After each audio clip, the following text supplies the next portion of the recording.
Sebuah perjalanan panjang yang dulu hanya dianggap mimpi, kini berubah menjadi kenyataan. Dengan ambisi timnas yang dulu diremehkan, kini timnas itu pula yang justru selangkah lagi menuju ke Piala Dunia 2026. Kalimat itu bukan lagi sekadar angan, bukan juga sekadar narasi penghibur, tetapi sebuah gambaran nyata dari kebangkitan sepak bola. Sebuah negeri bernama Indonesia, negeri yang sungguh penggila bola, yang negeri itu sungguh sangat serius dalam menyusun sejarahnya sendiri. 3 nama kini telah resmi menjadi bagian dari barisan Garuda: Emil Audero, Dian James, dan Joy Pelupesi. 3 pemain yang telah merampungkan proses naturalisasinya dan sudah bisa diturunkan saat timnas menghadapi Australia dan Bahrain. Mereka bukan sekadar tambahan nama dalam daftar pemain. Mereka adalah simbol dari keseriusan revolusi sepak bola Indonesia. Naturalisasi mereka pun bukan proses instan, tapi kini semuanya rampung dan mereka telah bersiap. Bukan hanya siap untuk diturunkan melawan Australia dan Bahrain, tapi juga siap menjadi bagian penting perjalanan timnas Indonesia meraih mimpi ke Piala Dunia. Lucunya bukan hanya kita yang merasa bangga. Dari Timur Tengah sebuah pujian pun datang dari tempat yang tidak terduga, yang mana media Irak menuliskan sebuah tajuk besar, yaitu nilai pasar timnas Indonesia kini 3 kali lipat dari timnas Irak. Bukan hanya medianya, bahkan para supporter Irak pun juga memuji. Mereka mengakui perkembangan sepak bola Indonesia bukan lagi biasa-biasa saja tapi luar biasa. Lalu suara optimisme juga datang dari salah satu pilar penting Garuda, yaitu Miss Hilgers. Dengan penuh keyakinan pemain FC Twente ini berkata, "Saya sangat yakin Indonesia akan lolos ke Piala Dunia. Saya pikir selain Jepang, kami memiliki materi pemain yang berkualitas," ujarnya. Ya, sebuah pernyataan yang lahir bukan dari kesombongan, tapi dari kepercayaan terhadap tim yang sangat dalam. Pelatih dan staf kini telah berdatangan. Patrick Kluivert bersama staf pelatih semuanya sudah komplit. Di balik itu, sang juru taktik Alex Pastoor menyebut, perjalanan ini bukan sekadar laga internasional biasa. Ini adalah bagian dari perjalanan untuk menunjukkan sebuah rasa cinta dan balas budi terhadap supporter timnas Indonesia.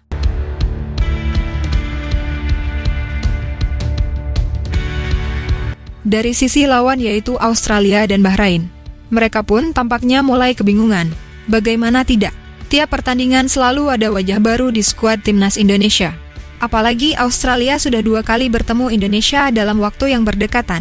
Dan untuk ketiga kalinya, mereka akan melihat lagi skuad Indonesia kembali berubah total. Dan dari pelatih Bahrain bahkan muncul perkataan yang justru mengundang tawa sang pelatih.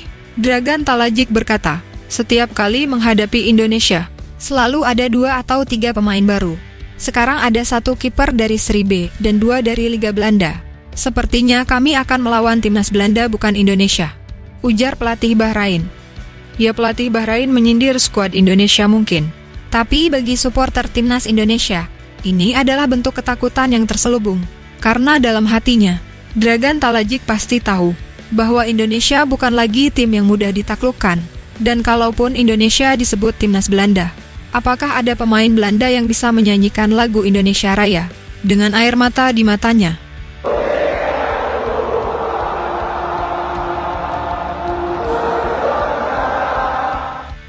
Di sisi lain, dari sektor penjaga gawang Indonesia, kini kita punya kekuatan yang baru yang tidak terduga. Dialah Emil Audero, kiper termahal kedua sepenjuru Asia. Emil Audero pernah berdiri di bawah mistar gawang Juventus dan Inter Milan. Pada saat itu ia pun juga kerap kali berduel melawan Cristiano Ronaldo. Dan kini pemain itu akan berdiri di bawah mistar Garuda. Tentu siapa yang menyangka, timnas yang dulu hanya jadi main-mainan oleh Malaysia, Thailand dan Vietnam, kini berubah menjadi tim yang ditakuti. Yang dulu diremehkan tapi kini dihormati. Yang dulu jadi bahan tawa, justru kini jadi kebanggaan di Asia Tenggara. Perjalanan ini bukan semata tentang kemenangan di panggung dunia. Kita mungkin sempat tertinggal, kita sempat diremehkan, di mana dibilang sebagai tim pelengkap di kualifikasi saat ini. Tapi sekarang siapa yang berani berkata demikian? Dulu kita melihat laga internasional hanya sebagai formalitas. Kini kita menjadikannya medan pertempuran, di mana harga diri dan mimpi sebuah bangsa dipertaruhkan di atas lapangan. Dan lihatlah para diaspora itu. Mereka tumbuh besar jauh dari tanah kelahiran leluhurnya. Mereka mungkin tak besar di tanah ini, tapi ketika mereka memakai seragam merah putih itu, ketika lagu Indonesia Raya berkumandang, ada sesuatu yang bangkit dalam diri mereka. Mereka bukan hanya pemain. Mereka adalah jembatan antara masa lalu dan masa depan bangsa ini. Mereka datang bukan untuk mencari panggung, tapi untuk membawa kehormatan kembali ke negeri asal nenek moyang mereka. Ingatkah kita, saat timnas hanya dianggap hiburan di akhir pekan, saat kemenangan terasa seperti kejutan, dan kekalahan dianggap rutinitas. Tapi sekarang setiap pertandingan timnas menjadi ajang berkumpulnya harapan. Bendera merah putih berkibar di tribun. Wajah-wajah anak bangsa menangis haru di setiap gol yang tercipta. Ini bukan lagi soal menang atau kalah.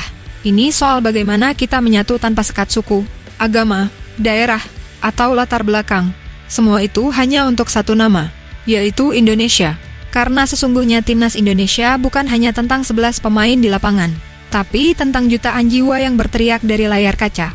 Dan juga pastinya fans dari stadion yang penuh harapan besar.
Indonesia tidak pernah takut oleh siapapun.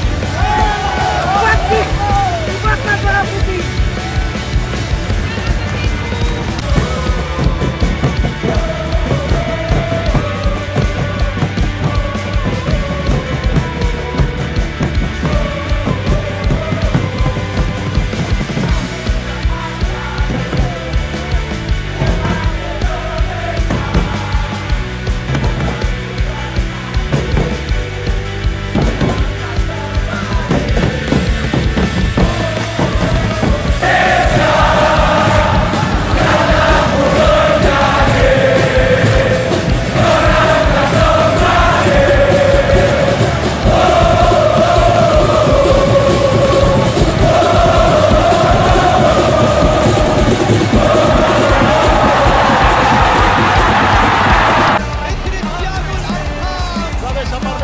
Aparece Messi, gol, gol, gol, gol. Akhirnya membuahkan